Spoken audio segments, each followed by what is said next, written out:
You've got three bureaucrats, three regulators, two from Boulder, one from Eagle County. And what Xcel is asking them to do is ignore public input, don't give them their day in court, expedite the process so that Xcel Energy can take their land. Now, if you're at the PUC and you're a regulator there, I got to tell you, that's a pretty unappealing ask.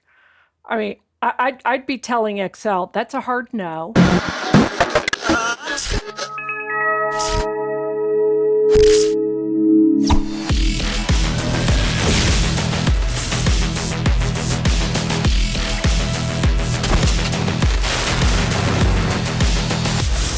All right, ladies and gentlemen, welcome back to another episode of PowerGab, your go-to show for all things energy and environmental policy in the state of Colorado. I'm Jake Fogleman, joined as always by my co-host Amy Cooke, joining us back in studio this week after It's been a few weeks. Being out of town. You've been traveling all over the world, quite frankly, so it's good to have you back in studio. This week, just briefly, we want to touch on what's becoming a developing story. We'll drop this article in the show notes, but it's reported in the Colorado Sun that Xcel Energy is sort of upping the ante in a conflict that we've covered previously related to its Power Pathway transmission line project. We had folks from Elbert County, for instance, on the show to talk about the county's experience trying to fight Xcel. The county commissioners voted to deny them permits to build that portion of the Power Pathways project there. El Paso County commissioners have since also rejected the permit as well. And Xcel is very angry about that. And aside from filing a lawsuit against those counties, which it already did, it is evidently now, according to the Sun, rushing to the Public Utilities Commission to try to get an expedited decision and essentially short-circuit all the process, skip hearings, and just make the PUC essentially force those counties to let it build the transmission line project there. Yeah, I just want everyone to wrap their minds around this. You've got three bureaucrats, three regulators, two from Boulder, one from Eagle County. And what Xcel is asking them to do is ignore public input, don't give them their day in court, expedite the process so that Xcel Energy can take their land. Now, if you're at the PUC and you're a regulator there, I got to tell you, that's a pretty unappealing ask. I mean, I'd be telling Xcel that's a hard no. This is the process. Yes, you can make the request. Go ahead. And the other thing, what Xcel is saying is that it has the potential to delay their goal of the 2027 deployment of this transmission line, bringing all of this renewable, solar and wind from the Eastern Plains to Denver and the Front Range. You know who doesn't care if it gets delayed? Elbert County and El Paso County, because by the way, they get no benefit out of it. So the forced sale of land to Xcel from private property owners, I don't blame Elbert County and El Paso County for protecting their citizens because they get no benefit from it. But Xcel is saying this is for a statewide public good, and therefore expedite the process, dispense with the public hearings, don't give them any say, just make the decision. The other thing is that the decision could take up to 250 days. Yeah. And I don't know what Xcel thought. I mean, when you want to look at this, go, what exactly were you thinking? Did you think this was going to be easy? Right. I mean, just because you have captive ratepayers doesn't mean you have captive private property owners that have to sell to you. And you just want these regulators, three regulators. Think about that. These three appointed regulators, two from Boulder, one from Eagle County, saying whether or not property owners in El Paso and Elbert County must be forced to give up part of their land. And in El Paso County, it's 48 miles long. That transmission Right. corridor is 48 miles. It's a long way. Right. No, it's a big deal. And it's, sort of the latest in the bully tactics that we've really seen from Xcel in this whole process, because they were already threatening eminent domain Yeah. long ago in the process. So this is just, them trying to apply more pressure and throw their weight around as they're wont to do at the PUC. They're the big, giant monopoly utility. According to the article, I'll give the commissioners at least some credit. They said that they're not going to expedite the proceeding just yet, which was what Xcel wanted, which would have, like you mentioned, just involved totally skipping any public input and hearings. And it's a pretty, quite an insane request. And I'm grateful to see the commissioners say that. But they're still going to take Xcel's motion seriously. Like you said, that could take up to 250 days. So there's going to be proceedings about this. There'll be hearings about this. And we'll, of course, be staying on top of that because I think this is going to be a big story. And what I'm really looking forward to are the comments that El Paso County and Elbert County submit to the Public Utilities Commission about this particular power pathway. I mean, it's one of those, I'll pop some popcorn and pull up a chair and start going through comments just to see what they say. But here's the point. The public has a right to make its voice heard on this, whether or not the decision has already been rendered, but the public has a right to have their voice heard. Yeah. Absolutely. Like I said, we'll be looking forward to those comments because Colorado has a long tradition of pretty robust local control and local governance. And I can't imagine the two counties are very thrilled with the monopoly utility coming in to say, yeah, just ignore their authority completely in PUC, just completely override them and do what we want instead. So can I bring up one more thing Sure. on this? Yeah. I just want to, the hypocrisy of local control. Yeah. Because remember when Boulder County and other counties wanted to restrict the development of oil and gas. Yep. They wanted local control over it. They wanted control over siting. They wanted control over setbacks. They wanted all of this local control. They were screaming, local control, local control. Well, here, what you have is this fight over local control. And do the residents of Elbert and El Paso counties have the right to decide where that power pathway should be deployed? Because if you remember from Elbert County, when we were talking with Elbert County, they said it wasn't even that we said no to them coming through. We just said no to where they wanted to come through. That's right. We were offering up other locations for them, and they wouldn't take them up on it. I think that's a big part of this too. Yeah, that's a fantastic point. And yeah, don't get me started on the whole local control thing. That's become a total game of Calvin ball in the Colorado State Legislature because, like you said, they approved local restrictions on oil and gas development, but then former state senator Chris Hansen introduced that bill that was going to completely strip local control over renewables siting decisions. Luckily, that got watered down and before it eventually passed, but it's just it's a very cynical game that our policymakers play with local control. It just depends on whether or not they like you. Right. Yeah, local control for me, but not for thee is the name of the game. Yeah, 100%. But moving on to another story, also from the Colorado Sun, that we wanted to talk about, and that is sort of the ongoing fallout from the Trump administration and its push to open up more public lands to be available for oil and gas development.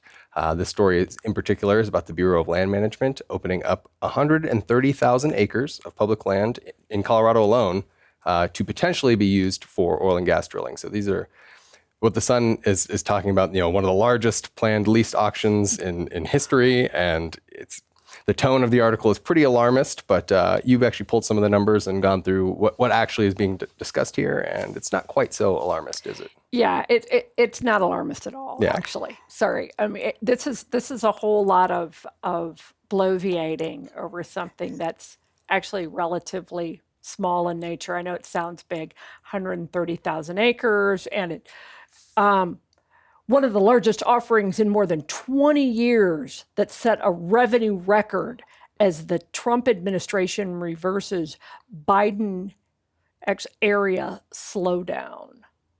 So they hadn't had any in a couple of years. I think they said they had one in 2022 and none in 23 or 24. Let's put it this way. The Biden administration put federal lands essentially just, it was they were out of use. You weren't going to be able to touch them. Yeah. They were a no-go area for any kind of energy development except they're willing to look at wind and solar. So go ahead and clear cut and put those solar panels up, but by gosh, don't put a pump jack on there. But based on the story out of the sun, we were laughing. It made it sound as if, I mean, I thought, oh my gosh, Rocky Mountain National Park is going to be covered with pump jacks. Like this is going to be horrible. No, that's not the case. And I will say this. The Trump administration made this very clear that they were going to open up BLM land for energy development. This is no shock. Talked about it during the campaign. He's talked about it all the time. This is not a shock. It might be alarmist to the Colorado Sun, but really to everybody else, this is sort of not a big deal. So here it is, 130,000 acres, $6.7 million in revenue. Million. It's not even a ton of revenue. I mean, 6.7 million to the federal government is what they really want is they want more oil and gas development. They want to not just be able to supply the United States or the energy independence for the United States, but this is also a way to get our allies off of things like Russian national gas or Russian oil, get them away from, or Venezuelan oil. I mean, get them away from hostile regimes if we have plenty here in the United States. So the interesting thing about this too, and you brought this up, is mentioned it, is that I actually, of course, went down the rabbit hole and went, okay, well, let's look at this and see how many there were. And I've got to tell you, since July, since the One Big Beautiful Bill, and why do we bring that up? Because that's when royalty rates were lowered. Yeah. Royalty for oil and gas went down from, I want to say just under 17%, roughly. 16.6, I think. Okay, 16.6 to now it's going down to 12.5. Mm-hmm. So there's this drop in royalty tax payments that you would pay to an owner. So in this case, it would be the federal government. Right. So that rate has been dropped, which made these parcels more appealing because they can develop for a lower cost. And one of the things you're hearing right now is that the cost of natural gas and oil is so low that some oil and gas companies are struggling because the cost of the commodity is low right now. Well, we all know that that's cyclical. What goes down eventually goes up when it comes to commodities.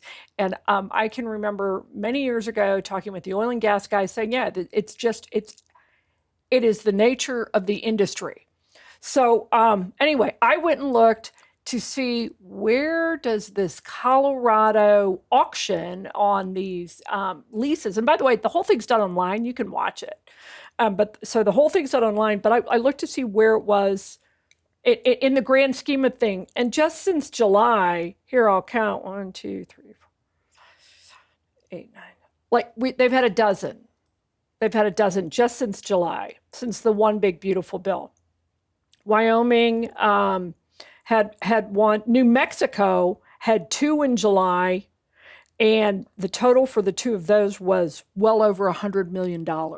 So way bigger than the 6.7 million that Colorado brought in, and tens of thousands of acres. And then in August, here's one. New Mexico had a lease, brought in 256 million. Wow. Yeah, and so in the grand scheme of things, this is nothing. Montana had one just this month, or in September, for 117 million. So far larger numbers than what you're seeing in Colorado. And I would say that this is actually cool. It's not all just oil and gas. It's geothermal. So some of these leases are to build out geothermal. Some of it is for minerals. Some of it, Wyoming, there was a story in the Cowboy State Daily, by the way. You should all, if you are interested in Wyoming, you need to sign up for the Cowboy State Daily. their response to the reaction from the Trump administration's Department of Energy, EPA, and Interior about unleashing potential, energy development across 3 different agencies and multiple tracts of land. Wyoming very excited because it's going to unleash their ability to develop coal. Yep. Powder River Basin will be supercharged. They're back. So the point of all of this is Trump administration keeping its abundance promise on what I would call resources that work. Yeah. No, I think that's exactly right. Your point, I'm glad you brought up the fact that it's more than just oil and gas, right? Because you kind of expect at this point that people at the Colorado Sun or people that typically read the Colorado Sun are kind of freaked out by more oil and gas drilling, right? But it's things that stand to benefit not just the oil and gas industry, the geothermal, the critical minerals. Those things are so important strategically for many industries, including even renewables and other clean energy tech. You need geothermals, clean energy. It's stuff that works. It's stuff that's important. And in the grand scheme of things, it is relatively small potatoes compared to our neighboring states. It's like nothing. Right? I know, really. So the other thing is, of course, then they went to the quote advocacy groups or the opposition groups, and their threat lawsuits, everything. And they talked about the potential loss of revenue from royalties. So, oh my gosh, we stand to lose $15 million in royalty revenue. I don't know how they came up with that number, but anyway, that's the number they threw out. It's such a narrow lens. It's this myopic view, right? We're looking at the fact that they won't get royalty revenue because we're lowering the royalty rate. So it's going from 16.6 down to 12.5. All of that is true, except if you have more development, which is what you encourage. It's the same thing we have at the federal government. When you lower the tax rate, it spurs investment. You end up with more revenue. So no shock that the Sun found the one taxpayer advocacy group, and I say taxpayer in air quotes, that actually wants higher rates. So there you have it. It was just an interesting story. And I will say this, there are going to be way more of these. I was just going to say that there's more that probably aren't even in this article, but just in this article alone in December, they're talking about another 51,000 acres or so, mostly on the western slope in Colorado. And then next March, a pretty substantial one that they're talking about. I think it's about 70,000 acres, if I'm not mistaken. Yeah, it's I lost my place in the article. Almost 73,000 acres. Yeah, almost 73,000 acres. And they said for the December auction, I love this. They did a NEPA review for the December sale and found no significant impact on leasing 60 of 61 parcels. Will not significantly affect the quality of the human environment. That's what the Colorado Sun had. I'm going to say this is exactly what those who voted for President Trump were hoping for. And federal land does not have to be just for conservation. They own a lot of land. Yes, they do. A lot of land. And I do think this is going to be part of a larger conversation. And I don't know if I've ever mentioned this. I probably have, because one of my other jobs is I run an energy and environmental policy working group. And there are some 40 plus organizations and that are represented in that working group. And one of the conversations that we've had is on this use now, dual use of federal lands, because you had the Biden era administration where they just wanted conservation use. Yep. They didn't want energy development on it. And the thought was, well, the Trump administration is only going to allow energy use, and that's going to be at the expense of conservation. And we have yet to see that exactly. That part of it has not panned out. The point is, it can have multiple uses. We can do that. In fact, we've proven that we can do it. Yeah, absolutely. I think that's the big point, is that this administration is really making a concerted effort to make the public land that, like you said, is quite a bit of the western states, a substantial portion of Colorado, but in particular places like Utah, Wyoming, et cetera, make it available for things that are productive for our economy as well as for conservation purposes. And we'll have to see what that, how that pans out in terms of the industry here in Colorado. I do think it sets up an interesting sort of dichotomy with suddenly federal lands may be more welcoming to oil and gas development than what traditionally has been, the basis of the oil industry in Colorado, which is private land typically, or state land. The DJ Basin is mostly private land. And so it's just interesting that suddenly maybe those drillers will start to look at federal land, which is usually is a regulatory, just totally a morass, NEPA and all these other requirements. Gosh. It's just a funny potential thing to look forward to, I think. What a great point. And the other thing on that, it's funny, remember when Barack Obama said,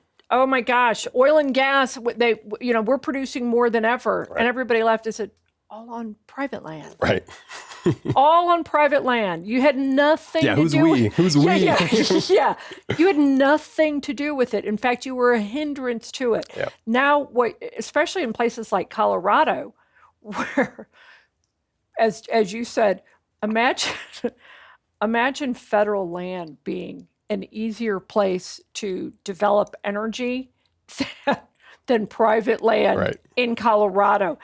And to me, so Weld County, one of the reasons why Weld County was so prolific was not just the fact that it sits on top of a rather wealthy,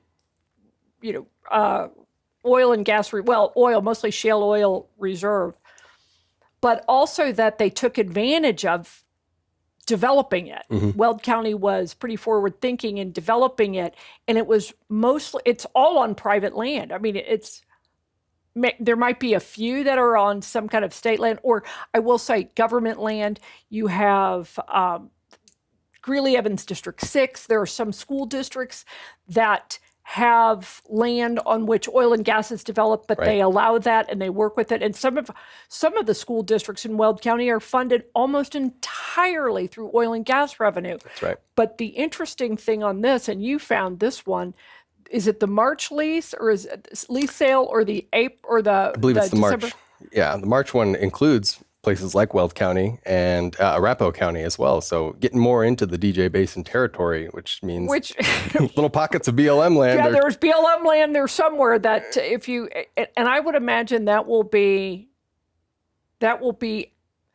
appealing to some of our oil and gas friends. Yeah, so you certainly have to imagine. But like we said, we'll stay on top of this as these lease sales play out, and obviously keep tabs on how that impacts oil and gas production here in the state of Colorado, which is, we've talked about so frequently, has really kind of gone off a cliff a little bit in the last couple of years, just because the state makes it so hard to produce something that is still a very, very important commodity and will be for a long time to come.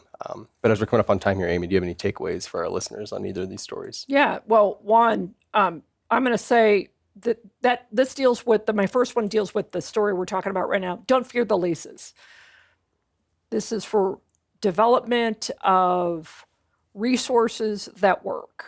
So I'm actually very excited about seeing these, and you're going to see them all over the West. Oregon, Montana, Utah, you'll see them, New Mexico, you'll see them all over the West, but don't fear the leases. That's number one. Number two is, man, I can't wait to read the comments. I can't believe I'm saying this about anything in a PUC docket, but I can't wait to see the comments. I'm looking forward to that.